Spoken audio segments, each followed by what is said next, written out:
Hello दोस्तों, this is RP Gupta, director of Krishna tax consultancy private limited. आज मैं आपको बताने वाला हूं कि इनकम टैक्स क्या होता है, इनकम टैक्स हमको क्यों भरना चाहिए, किस किस प्रकार के इनकम के ऊपर इनकम टैक्स लगता है, गवर्नमेंट ये पैसे लेकर के क्या करती है, ये सब कुछ मैं आपको बताने जा रहा हूं। तो दोस्तों, इनकम टैक्स का नाम तो सभी लोग जानते हैं, इसमें बहुत ज़्यादा बताने की बात नहीं है कि हम साल भर में जो भी इनकम करते हैं, चाहे वो सैलरी से हो, बिजनेस हो या किसी भी प्रकार का हम अगर इनकम करते हैं तो उस इनकम के ऊपर गवर्नमेंट को टैक्स भरना पड़ता है। ये दोनों इनकम और टैक्स को मिला करके इनकम टैक्स डिपार्टमेंट बोलते हैं, इनकम टैक्स डिपार्टमेंट बना हुआ है। तो दोस्तों, ये हम आगे चल कर के आपको बताते हैं कि किस किस प्रकार के इनकम के ऊपर आपको टैक्स भरना होता है। लेकिन अभी मैं ये बता देता हूँ कि गवर्नमेंट को टैक्स क्यों देना चाहिए। तो दोस्तों, ये समझो कि एक घर है, परिवार है, संस्था है, समाज है, इसको चलाने के लिए पैसे की ज़रूरत होती है। अगर पैसा ना हो तो ना घर चलेगा, ना परिवार चलेगा, ना संस्था चलेगा, ना समाज चलेगा। तो देश चलाने के लिए पैसे की तो ज़रूरत ही है। एक घर का मेंबर है और वो घर का हेड है और घर चलाना चाहता है, अगर समझ जाइए कि उसके पास पैसा नहीं रहेगा और जब वो परेशान हो जाएगा तो उसके मन में आ जाएगा एक बात कि भूखे भजन न होई गोपाला, ले लो अपनी कंठी माला। तो इसी तरह से गवर्नमेंट के साथ भी ये प्रोवर्ब आ सकता है, क्योंकि गवर्नमेंट को भी पैसे की ज़रूरत है और गवर्नमेंट ये पैसा ले करके हमारे स्कूल बनाती है, गवर्नमेंट कॉलेजेज बनाती है, हॉस्पिटल्स बनाती है, रोड्स बनाती है, रिसर्च और डेवलपमेंट में खर्च करती है, हमारे बॉर्डर पर सिपाही हैं उनको पेमेंट करती है, हमारी सरकारी लोग जितने लोगों कार्यरत हैं सरकार डिपार्टमेंट में उनको पेमेंट करती है। तो अगर ये पेमेंट ना करे तो देश कैसे चल सकता है। इसलिए उनको पैसे की अति आवश्यक होती है और हमें अपना टैक्स देना चाहिए एज पर इनकम। ये इनकम का क्या क्या स्लैब है वो मैं आगे के आपके वीडियो में बताऊंगा। दोस्तों, अभी मैं आपको ये बताना चाहता हूँ कि किस किस प्रकार के इनकम के ऊपर आपको टैक्स भरना होता है। तो ये गवर्नमेंट को टैक्स देने का हक ये संविधान से मिला हुआ है और संविधान के अंतर्गत इनकम टैक्स एक्ट 1961 पास हुआ है। उस इनकम टैक्स एक्ट 1961 के तहत 5 प्रकार के ऐसे इनकम है जिसके ऊपर टैक्स लागू होता है। उसमें से फर्स्ट इनकम है इनकम फ्रॉम सैलरी, दूसरा इनकम फ्रॉम हाउस प्रॉपर्टी, तीसरा इनकम फ्रॉम बिजनेस और प्रोफेशन, चौथा इनकम फ्रॉम कैपिटल गेन और पांचवा इनकम फ्रॉम अदर सोर्सेस। इसको थोड़ा मैं ब्रीफ में आपको ये कर देता हूँ, एक्सप्लोर कर देता हूँ।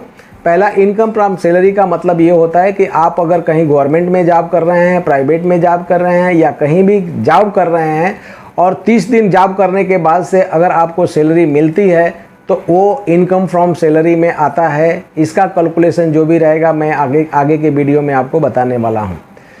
दूसरा, इनकम फ्रॉम हाउस प्रॉपर्टी में इसका इनकम ऐसा है कि आपके पास दुकान है, मकान है, जर है, ज़मीन है, इसको अगर आप रेंट पर देते हैं और रेंट से जो इनकम आता है वो that income is calling income from house property. तीसरा इनकम है बिजनेस और प्रोफेशन। इसमें बिजनेस भी है और प्रोफेशन भी है।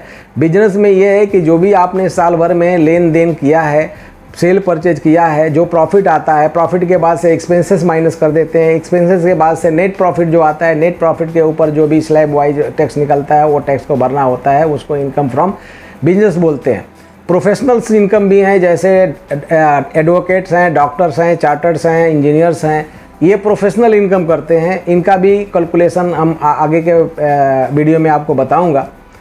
तो ये हो गया इनकम फ्रॉम बिजनेस और प्रोफेशनल इनकम। चौथा हो गया income from capital gain. Capital gain में 2 प्रकार के इनकम आते हैं दोस्तों। एक तो इनकम फ्रॉम कैपिटल गेन में एक शॉर्ट टर्म इनकम होता है, दूसरा लॉन्ग टर्म इनकम होता है। शॉर्ट टर्म इनकम 1 साल का पीरियड का होता है। जैसे आपने शेयर खरीदा है और शेयर को लेस देन 1 ईयर में सेल कर रहे हैं और उसके ऊपर जो प्रॉफिट आएगा उस प्रॉफिट को शॉर्ट टर्म कैपिटल गेन में देते हैं। उसका कैलकुलेशन मैं आगे एक वीडियो में बता दूंगा कि क्या चीज़ है।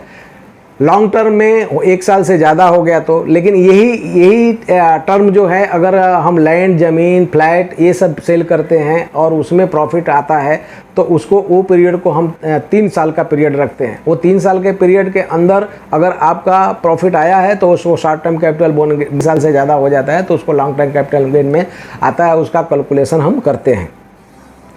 दोस्तों, 5वां इनकम जो है, इनकम फ्रॉम अदर सोर्सेस। तो ये जितना भी इनकम, सोर्स ऑफ इनकम जो मैंने बताया, इन चारों एक प्रकार के इनकम जो हैं ये 5वें में नहीं आते हैं।